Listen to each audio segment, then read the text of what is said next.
안녕하세요. 오늘 저희와 함께 깊이 들여다볼 이야기는 당신께서 직접 보내주신 정말 가슴 아픈 경험담입니다. 30년간 홀로 키운 아들, 그리고 새 식구가 된 며느리와의 관계 속에서 벌어진 일들이 담겨 있는데요. 제가 먼저 보내주신 편지 전문을 읽어드릴게요. 안녕하세요. 저는 60대 후반의 평범한 주부입니다. 이런 일이 벌어지기까지는 긴 사연이 있어서 라디오에 사연을 보내봅니다. 일찍 남편을 잃고 아들 혼자 키우며 살았습니다. 그때만 해도 설마 이런 일이 벌어질 줄은 몰랐어요. 아들 하나만 바라보고 30년을 살아왔거든요. 3년 전 아들이 며느리를 데려왔는데 처음 만났을 때부터 뭔가 좀 이상했어요. 인사도 대충 하고 저를 위아래로 훑어보는 시선이 불편했습니다. 하지만 아들이 정말 좋다고 하니 결혼을 반대하지 않았습니다. 며느리가 결혼 후 집에 들어와서 살게 됐는데 일 나가는 며느리가 고생한다 생각하고 집안일을 다 제가 했어요. 아침 일찍 일어나서 식사 준비하고 청소하고 빨래까지 모든 걸 다 했습니다. 그런데 며느리가 집에 오면 고맙다는 말은커녕 어머님, 먼지가 이렇게 많아요. 빨래도 제대로 안 됐네요. 이렇게 하면 어떻게 입어요? 매일 불평만 했어요. 3개월 후에는 며느리가 갑자기 일도 그만두고 집에서 TV만 보며 지냈어요. 하루 종일 소파에 누워서 드라마 보고 과자 먹고 그런데도 집안일은 여전히 제 몫이었습니다. 어머님이 하시는 게 당연하죠. 저는 며느리인데 왜 일을 해야 해요? 점점 며느리가 강해지고 저는 주눅이 들었어요. 그러던 어느 날 장을 보러 나가려다가 비가 와서 못 갔어요. 집에 있는 반찬으로 어떻게든 상을 차렸는데 김치찌개, 계란말이, 멸치볶음 정도였어요.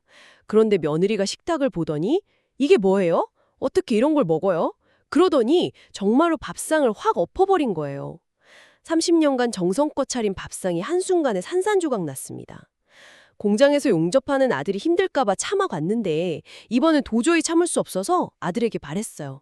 아들아, 이제 정말 못 참겠다.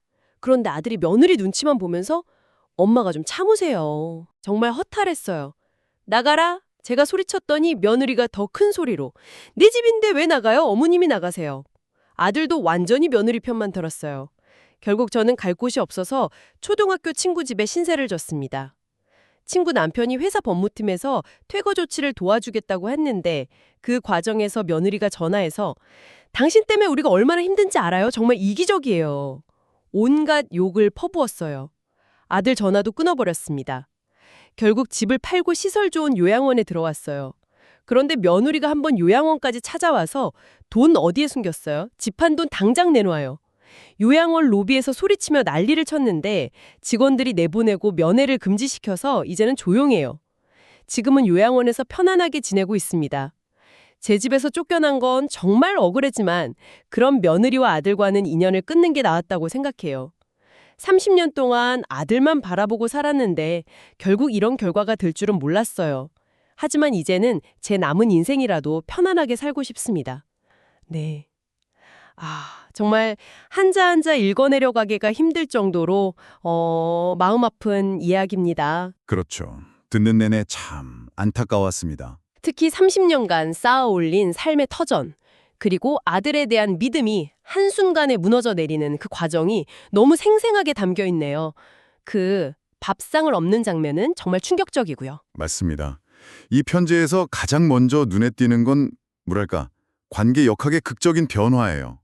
관제 역학의 변화요? 네. 처음엔 시어머니께서 며느리를 위해 정말 헌신하시잖아요. 그런데 어느 순간부터 그 헌신이 당연시되고 오히려 공격의 빌미가 되는 거죠. 어머님이 하시는 게 당연하죠. 이 말이 3. 그렇죠.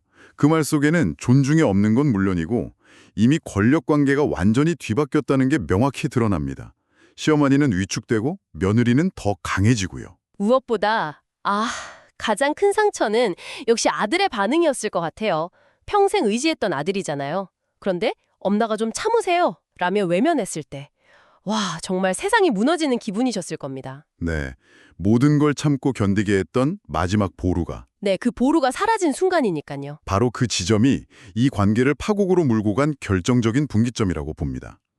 어머니와 아내 사이에서 아들이 어떤 역할을 하느냐? 이게 정말 중요한데 그렇죠. 여기서 아들은 갈등을 중재하거나 어머니를 보호하기는커녕 뭐랄까 침묵하거나 아내 쪽에 동조하는 쪽을 택했죠. 어머님이 나가세요 라는 며느리 말에 아들까지 동조했다는 게 네. 그래서 어머니는 평생 일군 자신의 공간에서 밀려나게 된 거고요. 왜 아들이 그런 선택을 했는지 그 이유는 편지만으로는 다 알 수 없지만 결과는 너무 가혹합니다. 결국 모든 걸 정리하고 요양원에 가셨는데 거기까지 찾아와서 돈을 요구하며 소란을 피웠다는 부분에서는 정말 할 말을 잃게 됩니다. 금전적인 문제까지 얽히니까 갈등이 정말 최악으로 치달은 거죠. 이 이야기가 우리에게 던지는 질문은 결국 가족이란 무엇인가일 겁니다. 혈연이라는 이유만으로 모든 걸 참고 견뎌야 하는가? 편지의 마지막 구절이 인상 깊어요. 인연을 끊는 게 나았다. 그리고 이제는 편안하다. 이게 참 역설적으로 들리잖아요. 네, 그렇죠. 모든 걸 잃었는데 편안하다니. 어쩌면 자신을 파괴하는 관계로부터 벗어나서 비로소 진정한 평온을 찾으신 건지도 모릅니다. 당신에게 이 이야기는 어떤 의미로 다가오시나요? 네, 오늘은 30년 헌신이 예상치 못한 상처와 단절로 돌아온 당신께서 보내주신 사연을 깊이 들여다봤습니다. 관계의 무게, 그 배신감, 그리고 그 끝에서 차른 뜻밖의 평화까지 정말 많은 생각을 하게 하네요. 가족관계라는 게 참 복잡하고 때로는 우리의 기대와는 전혀 다른 현실에 직면하게 되죠. 소통이 얼마나 중요한지 또 일방적인 희생이 어떤 비극을 낳을 수 있는지 여실히 보여주는 사례였습니다. 네. 마지막으로 당신께 질문 하나 남기면서 마무리할까 합니다. 이처럼 깊은 가족 간의 상처와 완전한 단절을 경험한 개인이 그 폐허 위에서 어떻게 다시 자신의 삶을 세우고 새로운 의미를 찾아 나아갈 수 있을까요? 한 번쯤 생각해 보시면 좋겠습니다.